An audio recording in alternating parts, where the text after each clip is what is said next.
السلام عليكم ورحمة الله.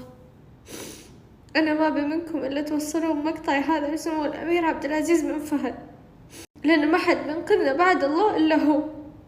سمو الأمير، أنت كفلت فيني من سنة، أنا بنتك اليتيمة اللي قلت لي أنت مثل بنات الجوهر. سمو الأمير، حنا الحين بننطرد بالشارع أنا وأمي بسبب موظفينك ألغوا عقد الإيجار، وقالوا لنا اطلعوا برا دبروا نفسكم، وانت يا سمو الأمير ما حد بلغك بالشي هذا، وأساسا انت أمرت لنا ببيت ملك، لكن هم قالوا لنا هذا بيت مؤقت لما نطلع لكم بيت ملك. سمو الأمير، حنا اندلينا والحين بننطرد بالشارع وما لنا بعد الله إلا أنت. موظفك جاء عندنا يا سمو الأمير وقال معاكم أسبوع تطلعون من البيت، وحنا ما ندري وين نروح يا سمو الأمير.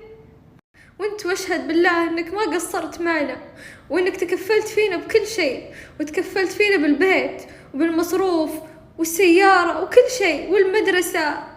ما حد سوى مثل اللي سويته معنا يا سمو الأمير.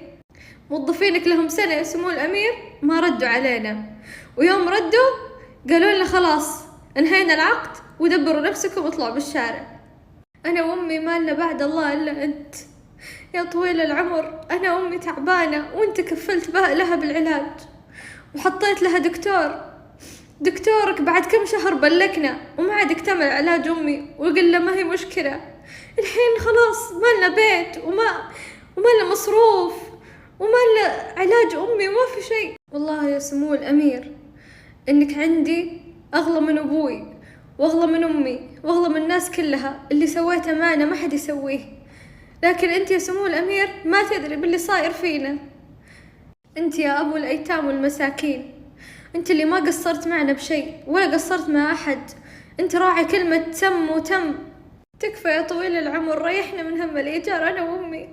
أمي الحين انهارت، فوق ما أنها تعبانة ومريضة الحين منهارة وما عارفة تتحرك من السرير، وأنا ماني عارفة وش نسوي بسبب هم إن إحنا بننطرد بالشارع. تكفى يا طويل العمر، انقذنا وخذ لنا بيت ملك. والله أنا راضية لو خيمة أنا راضية، بس بيت يسترنا وما حد يذلنا ويقول إيجار ويطلعنا منه. سمو الأمير، موظفينك مهمليننا وما يردون علينا من سنة.